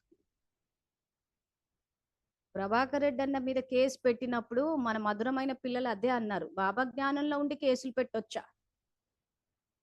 సో, బాబా జ్ఞానంలో ఉంటే కేసులు పెట్టొద్దని ఎక్కడుంది? శుభభావన, శుభకామన పనిచేయకపోతే కేసులు పెట్టొచ్చని ఉంది. ప్లస్ అదేం నా ఇంటి సమస్య కాదు. స్టేట్ బ్యాంక్ ఇది. లోన్లు రికవరీకి వెళ్ళినప్పుడు ఆ రకంగా పొలిటికల్‌గా పవర్ యూజ్ చేసి వాళ్ళు సంస్థ పనిచేయకుండా చేస్తున్నారు అక్కడ. సంస్థ యొక్క సమస్య. జీతం ఇస్తోంది బ్యాంక్ అక్కడ. సో, ఖచ్చితంగా చేయాల్సొస్తది. సో, మధురమైన పిల్లలకు జ్ఞానం లేకపోవడం వల్ల ఏంటంటే అందరూ కట్టగట్టుకుని ఒకే మాట మాట్లాడతారు. అంటే ఆ రోజుల్లో జ్ఞానంలో ఎవరైతే ఉన్నారని అనుకుంటున్నారో, ఒక రకంగా చెప్పాలంటే వీళ్ళంతా half cost plus Brahma Kumari followers. వాళ్ళంతా ఒకవైపు ఇంచుమించు తాడిపత్రిలో ఒక 100, 200 మందన్న ఉంటారు. నేనో వైపు. 200 మంది పెట్టొచ్చా కేసు అంటే నాలాంటిదంటే నిలబడ్డది. చాలా మంది ఎట్లా ఆలోచిస్తాం, అమ్మో! ఇంతమంది తప్పు అంటున్నారంటే నిజమే జ్ఞానంలో ఉండి పెట్టొద్దేమో అన్న ఒక ఆలోచన వచ్చేస్తది. లేకపోతే ఇంతమంది తప్పు అంటున్నారు కదా! ఎందుకు చట్టాలు తెలియవు వీళ్ళు. చాలా మందికి చదువులు లేవు బ్రహ్మకుమారిస్‌లో. సెంటర్ అక్కయ్యలకి చాలా మందికి చదువు లేదు. వాళ్ళ ఫాలోవర్స్‌కి లేదు. సో, ఇంకా ఆ బుర్రకి ఏది తడితే అది మాట్లాడేస్తారు. ఎందుకు వీళ్ళకి చదువులు లేవు అనంటే, ఇప్పుడు చదువుకోవడానికి ఇష్టపడట్లేదు. ప్లస్ ఒకవేళ చదువులు నిజంగా చెప్పాలంటే ఒక సెంటర్ అక్కయ్య 30, 40 ఏళ్ళు జ్ఞానంలోకొచ్చి 2 పూటలా మురళి చదివి చేస్తుందంటే ఎంత విద్యాదానం చేసిన పుణ్యం రావాలి తన ఖాతాలోకి. ఏం విద్య చెప్తున్నారు ఈళ్ళు? అంత అజ్ఞానము, దేహజ్ఞానము ప్లస్ ప్రభావం డిఫరెంట్‌గా పడ్డప్పుడు ఖచ్చితంగా చాలా మందికి చదువులు లేకుండా పోతాయి. చట్టాలు తెలియకుండా పోతాయి. సో, అంతా మూకుమ్మడిగా కూర్చొని కేసులు పెడతారా? కేసులు పెడతారా? అసలు మాట్లాడతారా? అసలు వాళ్ళ గురించి మనకెందుకు? ఎవరెటు పోతే మనకెందుకు? బాబా చూసుకుంటాడు. బాబా ఏమంటున్నాడు? వ్యర్థ రచనని సమాప్తి చేసి శ్రేష్ఠ భాగ్యాన్ని రచించుకోండి అని ఆయన చెప్తున్నాడు. అంటే అసలు ఎక్కడ గూడా అసలు చదువుకున్న లక్షణాలే కనిపించవు. ఆ మెచ్యూరిటీ లెవెల్స్ కానీ, ఆ బ్రాడ్ మైండెడ్‌నెస్ కానీ, అరే! ఈరోజు మనం తప్పు చేస్తున్నామంటే బాధ్యత మనదే గదా! ఈరోజు ఆయనొచ్చి మనకు సహాయం చేస్తున్నాడు. ఇదిగో ఇక్కడ తప్పు చేశారు. మీరు వ్యర్థాన్ని రచించుకున్నారు. శ్రేష్టంగా దాన్ని మార్చుకోండి, దీన్ని సమాప్తి చేసి అని ఇంత ప్రేమగా ఎవరు చెప్తారు? ఆయనే కదా! సో, అలాంటప్పుడు మనం ఆ చదువేదో చదువుకుని, మనం ఆ రకంగా శ్రేష్టంగా రచించుకుంటామా? లేకపోతే వాళ్ళన్నారు, వీళ్ళన్నారని జెప్పేసి అసలు చట్టాలన్నిటిని పక్కన పెట్టేసుకుంటామా? సో, ఈ రకంగా ఆ కేసు పెట్టినప్పుడు ఏమవుతదంటే, అన్న పాపకార్యాల్లో నాకు భాగస్వామ్యం రాదు. కేసు నెగ్గుతామా, నెగ్గమా అన్నది తర్వాత సంగతి. సో, ఈరోజు ఏమైంది? ఆ రకంగా సంస్థ పైన, ఆ రకంగా స్టాఫ్ పైన దౌర్జన్యాలు చేసినప్పుడు, ఎప్పుడైతే మనం నోరిప్పుతామో, ఇక్కడ తప్పు జరుగుతుంది అని చెప్తామో, అంటే అక్కడ ఏమైంది? నేను సంకల్ప స్థాయిలో, వాక్కు స్థాయిలో అక్కడ సంయోగం ఇవ్వలేదు కాబట్టి, అన్న పాపంలో నేను భాగస్తురాలిని కాదు. తాడిపత్రి ప్రజలు ఎందుకయ్యారంటే భయపడిపోయి అందరూ నోర్లు మూసేసి సంకల్ప స్థాయిలో వీళ్ళ కూటమి లేదనేసరికి వాళ్ళ పాపంలో భాగస్థులైపోయి ఒక సమాజంగా దుఃఖాన్ని అనుభవించారు. సో అందుకే ఈ జుందా మరీ చెప్తున్నాను, ఎవరైనా నోర్లు ఇప్పొద్దు, పేర్లు తీయొద్దు అంటే దానికి ఇంత కార్మిక్ ఫిలాసఫీ ఉంది. ఆ నిజంగా ఆ రకంగా అధర్మ పరులను అంటే మనం చేసే తీవ్రతను బట్టి ఉంటుంది. సో నోరు ఇప్పొద్దు, చెయ్యొద్దు, పెట్టొద్దు అంటే ఆ పెట్టేటప్పుడు ఆ నోరు ఉండదు. సో ఆ పాపం అంతా, అందుకే మీరు ఇప్పుడు ఏదైతే ఆ వీడియోలు చూసారో ఆ మానసిక వికలాంగులు ఎవరైతే ఉన్నారో, శారీరక వికలాంగులు చాలా మందికి నోరుండదు. ఆ తర్వాత మానసికంగా ఎందుకు ఆ రకంగా వాళ్ళ బుద్ధి పెరగలేదంటే అందరినీ మానసికంగా హింసిస్తారు. ఇలా వాళ్ళ పూర్వజన్మల్లోకి వెళ్ళి చూస్తే ఒక రకమైన భయము, టెన్షన్ క్రియేట్ చేసి పడేస్తాం. ఎట్లా అంటే ఇంకా మనుషుల్లో గుండెదడ పుట్టేస్తుంది అనమాట. భయానికి ఎఫెక్ట్ అయిపోతారు. అంటే ఏంటక్కడ మళ్ళీ వ్యర్థ రచన. ఇక్కడ బాబా ఏమంటున్నాడు? మనకు శాంతి, సంతోషము, సంతృప్తి, ధైర్యము ఇట్లా ఎన్నో ఖజానాలు ఇస్తున్నాడు మనకి. ఆ ఖజానాలు తీసుకుని మనం అందరికి ఇవ్వాలి. ఇది శ్రేష్ఠ రచన. సో ఆ రకంగా చేసినప్పుడు ఏమైతుంది? శ్రేష్ఠ ఫలాలు. సో మనకు వచ్చే జన్మల్లో ఏమైతుంది? మన బుద్ధి పనిచేస్తుంది, మనకి ధైర్యం వస్తుంది, శాంతి వస్తుంది, సంతోషం వస్తుంది. సో ఇవన్నీ ఖజానాలు వచ్చేస్తాయి. ఎందుకంటే మనము శ్రేష్ఠ ఫలాలు రచించుకున్నాం. అందరికి ధైర్యాన్ని ఇచ్చాము, జ్ఞానాన్ని ఇచ్చాము, శక్తిని ఇచ్చాము, సంతృప్తినిచ్చాము, జ్ఞానాన్ని దానం చేసాము. సో ఇవన్నీ చేసినప్పుడు ఏమవుతుంది? శ్రేష్ఠ రచన మనకు అవే వస్తాయి. అలా కాకుండా అందరిని భయపెట్టేసి, అందరినీ చిత్రహింస పెట్టేసి, నోర్లు ఇప్పనివ్వకుండా ఏమన్నంటే థ్రెటన్ చేసేసి, బెదిరించేసి, మీరు గనక మాట్లాడారంటే చంపేస్తాం మిమ్మల్ని. సో మాటి అంటే వాచాక ప్రభావం ఉంటది. ఎవరైనా నోర్లు ఇప్పారంటే నిజాలు బయటకు వచ్చాయంటే ఇంకా మార్పు వచ్చేస్తది. సో అందుకే ఏం చేస్తారు? నోరిప్పితే చంపేస్తాం అని చెప్పేసి గన్ పాయింట్ల మీద భయపెట్టడము, ఆ వేట కొడవళ్ళు ఇవన్నీ ఎందుకు? ఆ వాచాకంత ప్రభావం ఉంటది కాబట్టి నోర్లు ఇప్పిన చోట దౌర్జన్యాలు ఆగిపోతాయి. అందుకే అక్కడే కంట్రోల్ చేసి పడేస్తారు. సో ఆ రకంగా నోరిప్పితే షూట్ చేస్తాము, నోరిప్పితే చంపేస్తాము, నిజాలు చెప్తే చంపేస్తాము అని ఆ వాక్కుని సప్రెస్ చేసినప్పుడు, మరి మనం ఒకరి వాక్కుని సప్రెస్ చేస్తే మన వాక్కు సప్రెస్ అవ్వదా? ఈరోజు దేశం యొక్క చట్టాలు కూడా రైట్ టు స్పీచ్ ఇస్తున్నారు, ఫ్రీడమ్ టు స్పీచ్ ఇస్తున్నారు, వాక్ స్వాతంత్రాన్ని ఇస్తున్నాయి. భగవంతుని చట్టాలు వాక్ స్వాతంత్రాన్ని ఇస్తున్నాయి. మరి ఈ రకంగా వాక్ స్వాతంత్రాన్ని ఇచ్చినప్పుడు వాళ్ళు మీరు మాట్లాడొద్దు, పేర్లు తీయొద్దు, మాట్లాడితే చంపేస్తాం, మాట్లాడితే సమస్యలు వచ్చేస్తాయి. మాట్లాడితే పోలీస్ కేసులు పెట్టేస్తాం అని వాక్కుని సప్రెస్ చేసినప్పుడు దృష్టి ద్వారా సృష్టి, నా దృష్టికోణం ఏంటి ఇక్కడ, అవతలోడు నోరిప్పొద్దు నా ఆధిపత్యం నిలబడ్డానికి అన్నప్పుడు అటువంటి పరిస్థితులు ఏవొచ్చి నాకు ఆ నోరే లేకుండా పోతుంది. సంకల్ప సిద్ధి అంటాడు. సో నేనేం సంకల్పాలు అక్కడ నాటుకున్నాను, ఏ వ్యర్థ బీజాలు నాటుకున్నాను, అందరినీ బలహీనుల్ని చేశాను, అందరి నోర్లు నొక్కేశాం, పీకలు నొక్కేశాం. సో ఏ బీజాన్ని నాటుకుంటే అదే ఫలం వస్తుంది. సో ఖచ్చితంగా వ్యర్థ బీజాలే నాటారు కాబట్టి ఈరోజు నోరిప్పలేని పరిస్థితి. ఇప్పుడు బాబా ఏమంటాడు అంటే అది మీ కళ్యాణం కోసమే అంటాడు. ఎందుకు కళ్యాణం అయింది అది? ఆ మూగతనం, ఆ నోరు లేనప్పుడు ఏమైందంటే ఆ ఆత్మ కొత్త ఖాతాని క్రియేట్ చేయలేకపోతుంది. సో ఆల్రెడీ ఇన్ని రకాలుగా అందరినీ దడదడ పెట్టేసి చేసేసి భూత భావజాలాన్ని వాడేసి ఆ తర్వాత నోర్లు నొక్కేసి ఇట్లా రకరకాలుగా సప్రెస్ చేసేసినప్పుడు ఏమవుతుందంటే అదే అంటే ఆ చేసిన పాపము పూర్తిగా సమాప్తి అవ్వాలంటే ఒక జన్మ అవసరం అవుతుంది. అంటే అంత పాపపు తీవ్రత ఉంది. సో అంత పాపాత్ములు ఇప్పుడు మనకేమనిపిస్తుంది, అరే ఇంత చేసే కన్నా వాళ్ళకి కొంత జ్ఞానం చెప్పి ఇంత శక్తినిచ్చి బాగు చేయొచ్చు కదా అంటారు. సో కొద్దిమంది ఆత్మలు ఎట్లుంటారంటే ఆ పాపం తీవ్రత ఎంత ఎక్కువైపోతుంది అంటే ఇంకా భగవంతుడు చెప్పినా వినే పరిస్థితులు ఉంటారు. తండ్రినే ఎదిరిస్తారు అంటాడు చూసారా బాబా, ఆ టైప్ అన్నమాట. అంటే ఇంకా వినరు తండ్రి మాట, అంటే తండ్రి పట్ల విధేయత ఉండదు. అటువంటప్పుడు మరి అలాంటి వ్యక్తులు ఆ రకంగా దౌర్జన్యాలు చేసినప్పుడు మరి ఆయన పట్ల విధేయత ఉన్న పిల్లల్ని కాపాడాలి అంటే చట్టం అమలు అవ్వాలి కదా. ఈ రోజు భగవంతుని చట్టాలు అమలు అవ్వకపోతే మరి ఎవరైతే ఆయన భక్తులు ఉన్నారో, ఎవరైతే సత్యమైన భక్తులు ఉన్నారో వాళ్ళని బతకనిస్తారా ఇల్లు? సో కాబట్టి అందుకే నేను మర్యాద పురుషోత్తముని అంటాడు, అంటే చట్టం అమలు చేసే తీరుతా అంటున్నాడు. సో ఆ చట్టం గనక ఆయన అమలు చెయ్యకుండా ఆ ఇంకా వాళ్ళు ఎంత భూత భావజాలాన్ని వాడి ఎంతమంది పీకలు నొక్కేసి మాట్లాడివ్వకపోయినా అలాగే వదిలేసాడు అనుకోండి, ఇంకా రెచ్చిపోతారు. ఆయన ఆ రకంగా చట్టాలు రాసి శిక్షలు పడుతుంటేనే ఇట్లుంది ప్రపంచం. ఇంకా ఆ రకంగా ఆయన మొత్తానికి ఈ చట్టాలు పనిచేయకుండా చేస్తే అసలు సత్యమైన భక్తులు బతకగలరా? సో కాబట్టి చట్టం ఖచ్చితంగా పనిచేసే తీరుతుంది. సో కానీ ఇప్పుడు వచ్చి ఏం చెప్తున్నారు, ఇప్పుడు వచ్చి దాన్ని ఇంకా సమాప్తి చేయండి, మీ వ్యర్థ రచన సమాప్తి చేసి శ్రేష్ఠ రచన రచించుకోండి. సో జ్ఞానంలో ఉన్న మనము దాన్ని సరిదిద్దుకుంటాం, జ్ఞానంలో లేని వాళ్ళు ఎట్లా సరిదిద్దుకుంటారు అని అంటే వాళ్ళకి పూర్వీకుల మనమే కాబట్టి మనం ఇక్కడ కరెక్ట్ గా ఖజానాలు పంచుతూ పోవాలి. మనము ఫస్ట్ మన కుటుంబాన్ని సరిదిద్దుకోవాలి. ఎవరెవరైతే ఈ రోజు మేము జ్ఞానులం అంటున్నారో ఫస్ట్ మీ కుటుంబ సభ్యులకి, మీ తల్లిదండ్రులకి అందరికీ గౌరవాన్ని ఇచ్చి స్నేహము సంయోగంతో మీరు మెలిగితే, మీరు అందరికీ శాంతినిస్తే, సంతోషాన్ని ఇస్తే, ఖజానాలను పంచితే అవే తరంగాలు అక్కడ రిఫ్లెక్ట్ అవుతాయి.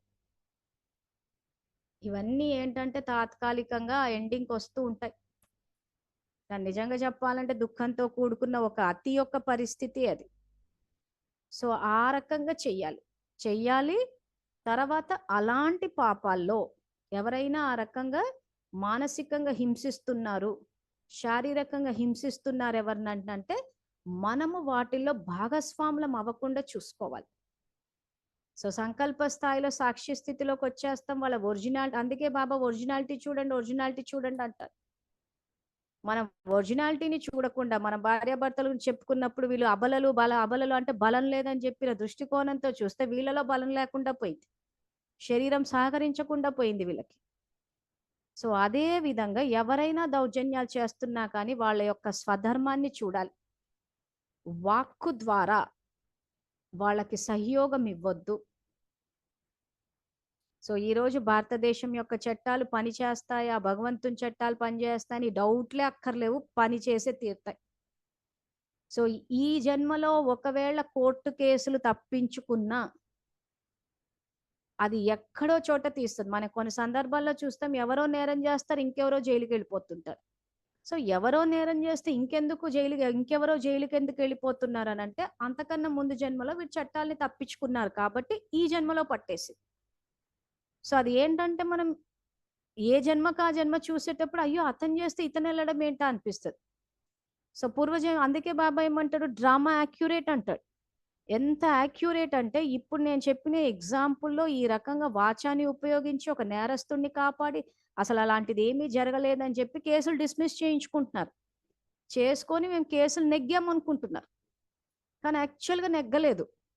ఎందుకంటే దేశం యొక్క చట్టాలని ఈ రకంగా మార్చి అబద్ధాలు చెప్పి నెగ్గారు. సో అప్పుడు ఏమవుతది, ఈ జన్మలో భారతదేశం యొక్క చట్టాల ప్రకారం శిక్ష పడలేదు కాబట్టి వచ్చే జన్మల్లో ఎట్లా ఉంటదంటే ఎవరో చేస్తే ఈళ్ళిపోతూ ఉంటారు. సో దానివల్ల మనకు చూస్తే కొంచెం మెస్సీ టైప్‌గా అనిపిస్తది. ఏంటబ్బా వీడు చేయనేలేదు, వీడెందుకెళ్ళాడు, వాడు చేశాడు గానీ వాడు అక్కడే ఉండిపోయాడు అని అనిపిస్తది గానీ వీళ్ళ పూర్వజన్మలు చూస్తే కరెక్ట్‌గా సీక్వెన్స్ వస్తది మనకి. సో ఇప్పుడు ఈ లెక్కన తప్పు చేయకపోయినా వెళ్తున్నారు జైలుకి, శిక్షలు అనుభవిస్తున్నారంటే వాడు ఎక్కడో తప్పించుకున్నాడు కాబట్టి. ఇప్పుడు ఈ రెండిటిని మ్యాచ్ చేస్తే కరెక్ట్ ఉంటది సబ్జెక్ట్ మనకి. సో కాబట్టి చట్టాలు పనిచేయట్లేదా అంటే పనిచేస్తున్నాయి. దేశం యొక్క భగవంతుని యొక్క చట్టాలు పనిచేయట్లేదా అంటే పనిచేస్తున్నాయి. సో 2 చట్టాలు పనిచేస్తున్నాయి. అవి పని చెయ్యట్లేదు, మేమే ఆధికులము, ఆధిపత్యం అన్నది ఇంక మన అజ్ఞానంలో పరాకాష్ట. తప్పు జరిగేటప్పుడు నోర్లిప్పొద్దు, పేర్లు తీయొద్దు అనంటే ఇంకా పరాకాష్ఠలో పరాకాష్ఠది. ఎందుకంటే వాక్కుని సప్రెస్ చేస్తున్నాం అక్కడ. ఈ రోజు నిజంగా అన్యాయాలు జరిగేటప్పుడు, తప్పులు జరిగేటప్పుడు నోరిప్పొద్దు అని అంటే మరి బాబ్దాదా ఎందుకు నోరిప్పినట్టు? బాబా కూడా పరంధామంలో కూర్చోవచ్చు కదా, అయ్యో తప్పులు చేస్తే మరి భూలోకంలో మనుషులు చట్టాలు చేసుకున్నారు, నోర్లిప్పొద్దు, పేర్లు తీయొద్దు అని చెప్పి మరి బాబా కూడా పరంధామంలోనే కూర్చొని ఉండొచ్చు కదా. సో బ్రహ్మబాబా కూడా మరి ఇవన్నీ సామాజిక దురాచారాలు ఉన్నాయని చెప్పేసి ఆయన కూడా పూర్తిగా ఏకంగా భక్తిలో లక్ష్మి కాళ్ళొత్తుతుంటే తీసి పెట్టేసి ఇది తప్పు అని చెప్పాడు. ఆ రోజు ఆయన ఏదైతే ఆ లక్ష్మి పాదాలు ఒత్తడం తప్పు అన్న విషయాన్ని చెప్పినప్పుడు ఒక వ్యవస్థని ఆయన తప్పు పట్టాడు అక్కడ. ఎవరైతే ఆ రకంగా ఆ స్త్రీని ఆ రకంగా సమానత్వం లేకుండా చేశారో, సమాజంలో వీళ్ళు చేస్తున్నారని చెప్పాను ఏదైతే పేర్లు తీశాడో ఇది తప్పు అని చెప్పారంటే మరి ఆయన ఎందుకు నోరిప్పినట్టు? సో ఇక్కడ బాబా నోరిప్పాడు, ఇక్కడ దాదా నోరిప్పారు. మరి వాళ్ళు నోరిప్పబట్టే కదా ఈ రోజు సమాజం మళ్ళీ సత్యుగం వైపు వెళ్తుంది. లేకపోతే ఆయన పరంధామంలో ఈయన పాకిస్తాన్‌లో ఇద్దరు ఉండింటే ఈ రోజు ఎలా ఉండేది పరిస్థితి? సో మనకి ఈ రోజు బుద్ధి ఇచ్చాడు. ఎక్కడ నోరు విప్పాలి, ఎక్కడ నోరు విప్పకూడదు, ఎక్కడ పేర్లు తీయాలి, ఎక్కడ తీయకూడదు. ఈ కామన్ సెన్స్ మనకు ఆయన ఇచ్చాడు కదా. మరి ఇచ్చినప్పుడు మనం దాన్ని వాడకుండా వాచాని ఈరోజు వాచా సేవ చేయడం అంటే జ్ఞానం చెప్పడమే కాదు, దాన్ని ఎక్కడ వాడాలన్నది కూడా బుద్ధి ఉపయోగించాలి. తర్వాత వాట్సాప్ గ్రూప్లలో స్వేచ్ఛని హరించడం, ఓన్లీ అడ్మిన్స్ కెన్ పోస్ట్ అంటే ఇంకా మేము చెప్తాం మీరు వినండి. సో హిట్లర్లు, స్టాలిన్లు వీళ్ళంతా ఎట్లా పుట్టుకొచ్చారు? ఇదిగో ఇక్కడి నుంచే మేము చెప్తాం మీరు అనండి, మాదే ఆధిపత్యం నడవాలి. ఎక్కడ దాకా వచ్చిందంటే ప్రపంచ యుద్ధాల వరకు వచ్చేసింది.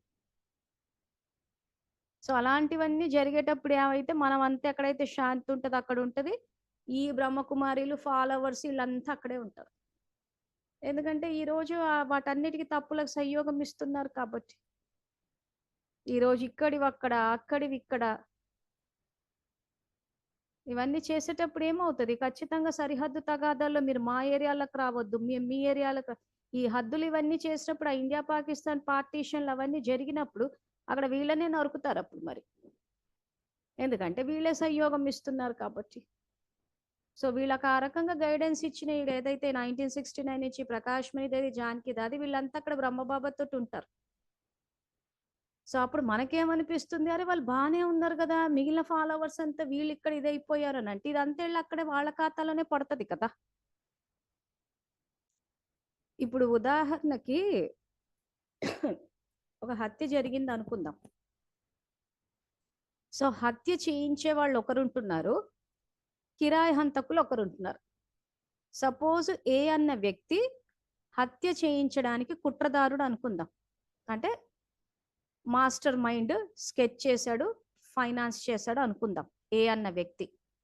సో బి అన్న వ్యక్తి కిరాయి హంతకుడు అనుకుందాం, కిరాయి తీసుకున్నాడు, ఆ తర్వాత వెళ్ళాడు, నరికేసి వచ్చాడు.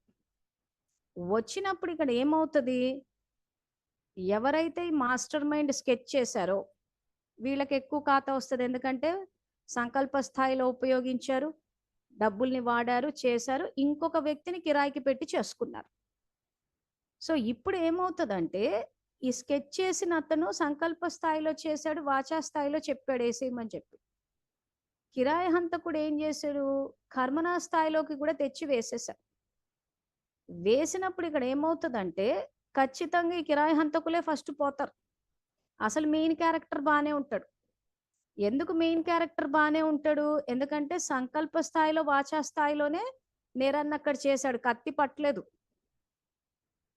ఆ కత్తి పట్టకపోవడం వల్ల ఏమవుతుంది, కర్మనా స్థాయిలో రావడం రాకపోవచ్చు, కానీ నిరంతరం మానసిక స్థాయిలో ఒక ఏమంటారు దాన్ని, ఆ ఖాతా అంతా ఒక బీజాన్ని నాటితే ఎన్నో ఫలాలు, కాబట్టి మొత్తం అంతా వచ్చి పడిపోతుంది. సో ఇంకా అప్పుడు ఎప్పుడు చూసినా మానసికంగా భయము, అలజడి, దుఃఖము, శరీరం అంతా రోగమయము, రోగిష్టి అయిపోయి సంబంధాలు చెడిపోతే ఇంకా ఎక్కడ వెతికినా మనిషిలో ఇంత శాంతి అన్నది కనిపించదు. సేమ్ ఇదే లాజిక్ ఇక్కడ అప్లికబుల్ అవుతుంది. పార్టీషన్లు, ఈ హద్దులు ఇవన్నీ జరిగినప్పుడు మెయిన్ క్యారెక్టర్లు బ్రహ్మబాబా దగ్గర ఉంటారు, మిగిలిన ఫాలోవర్స్ అంతా ఇడ కొట్టుకుంటుంటారు, నరుక్కుంటారు, చంపుకుంటారు, అదంతా వెళ్ళి వాళ్ళ ఖాతాలో పడుతూ ఉంటుంది. అందుకే బాబా బాబా అని చెప్పి ఆర్తనాదాలు చేస్తూ ఉంటారు. ఆ మానసికంగా అది కనిపించకపోవచ్చు, కానీ ఒక భయం అన్నది, అలజడి అన్నది, ఆ దుఃఖము, ఆ నరకడ. సో ఈ యుద్ధాలప్పుడు చనిపోయే వాళ్ళంతా కొంచెం సేపే ఉంటది, మా అంటే 10 నిమిషాలు, ఓ గంట సేపు ఆ రకంగా ఉంటది. కానీ అసలు మెయిన్ క్యారెక్టర్ పరిస్థితి ఏంటి, ఎంతమందిది వచ్చి పడుతోంది. సో అందుకే ఈ కార్మిక్ ఫిలాసఫీ కనుక కరెక్ట్గా అర్థమైతే మనం తప్పులు చెయ్యకుండా ఉంటాం. అందుకే తెలుసుకోవాలంటాడు. అందుకే బాబా మురళీలో చెప్పేటప్పుడు వ్యర్థ రచనని సమాప్తి చేసి శ్రేష్ఠ రచనని చేసుకోండి అంటారు. సో గడిచిపోయిన గతాన్ని సమాప్తి చెయ్యొచ్చా అంటే చెయ్యొచ్చు. డ్రామాలో పాత్రల్ని మార్చవచ్చా అంటే మార్చవచ్చు. వ్యర్థ పిల్లలు కాకుండా, ఈ రకంగా వంకర పిల్లలు కాకుండా అందంగా ఆరోగ్యంగా ఉండే పిల్లలు జన్మనిచ్చేటట్టు రచన చేసుకోవచ్చా అంటే చేసుకోవచ్చు. సో అది ఏ రకంగా అన్నది మళ్ళీ రేపటి రాత్రి క్లాస్లో తెలుసుకుందాము. టైం 9:30 అయింది. సో మళ్ళీ రేపు ఈ క్లాస్ని కంటిన్యూ చేయడం కోసము పిల్లలకు సంబంధించింది మళ్ళీ 8:30కి కలుసుకుందాము. అంతవరకు థ్యాంక్ యూ. Om Shanti.